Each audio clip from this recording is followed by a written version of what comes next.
My name is Chris Mellon. I spent approximately 20 years in the U.S. intelligence community, both in the Defense Department and on Capitol Hill with the Senate Intelligence Committee.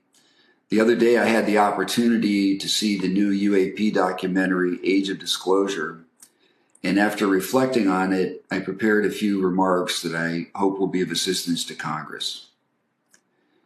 In the new UAP documentary, Age of Disclosure, we learned that the Air Force had a secret program to track UAP in the vicinity of Area 51 and other sensitive military facilities in the 1990s.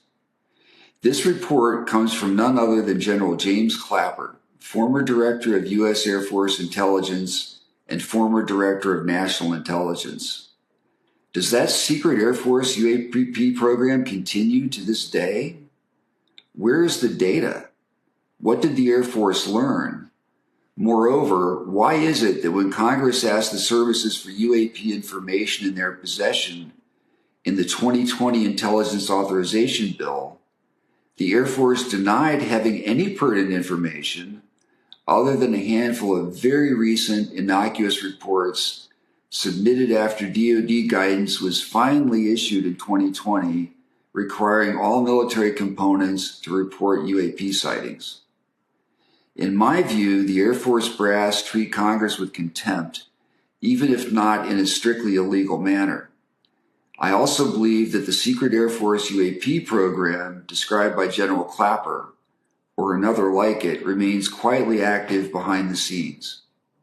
I say this because it would explain a number of things. For example, why is it that Air Force F-22s, despite having greatly superior sensors, did not report UAP operating in DoD training areas off the East Coast when Navy F-18s were routinely detecting and reporting UAP on the same ranges? Why is it the USS Princeton radar data from the Nimitz case disappeared after U.S. Air Force officers visited the ship? In fact, there are many similar cases where Navy data was removed by U.S. Air Force personnel. Similarly, why are the Nimitz deck logs missing for precisely the period of Princeton UAP tracking back in 2004? Why is it the Air Force never reports UAP detected by its strategic radar systems? These solid-state phased array radars are believed to be the most powerful emitters on the planet. Yet despite their massive range and constant coverage, even when UAP are detected operating for days directly in front of these powerful emitters, the Air Force fails to issue any UAP reports. Why is it that none of the innumerable NORAD UAP intercept cases from recent decades were submitted with the 2021 UAP report to Congress, including the famous UAP case over the Bush Ranch in Texas, where F-16 pilots were made to sign NDAs by the Air Force? As recently as last year, the Air Force was still refusing to provide NORAD UAP intercept data to DoD's All-Domain Anomaly Resolution Office in Congress.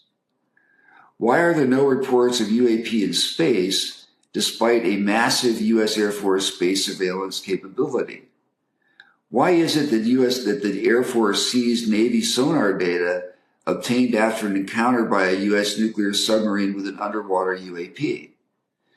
In sum, I believe the Air Force is treating Congress contemptuously when it comes to dodging formal congressional requests for Air Force UAP data.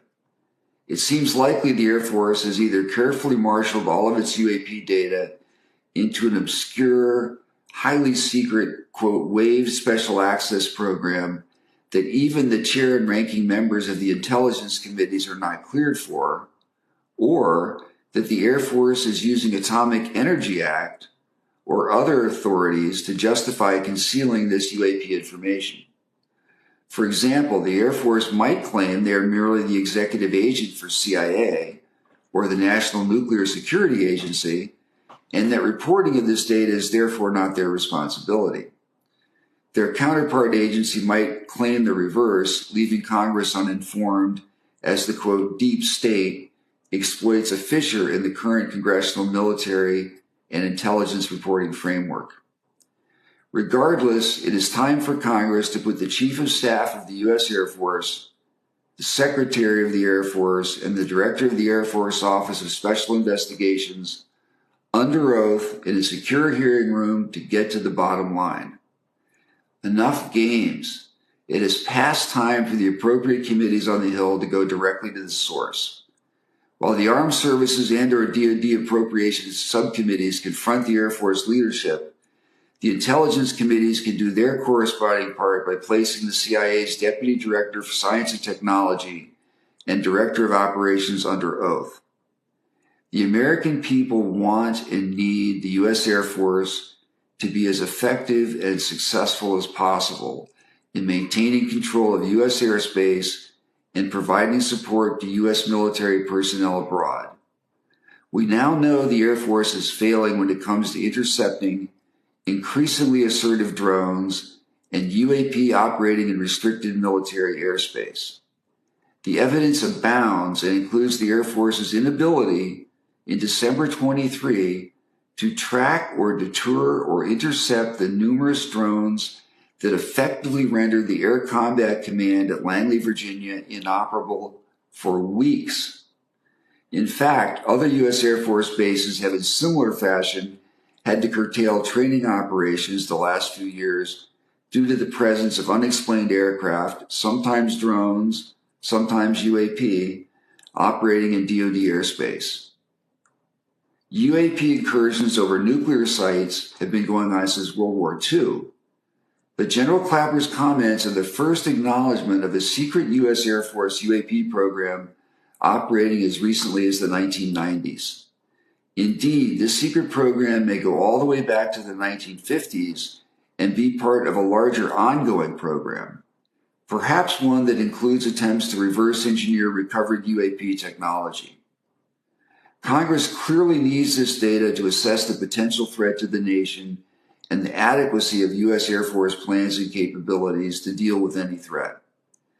The disinformation and withholding of vital air defense data have been allowed to continue for far too long. The solution is simple.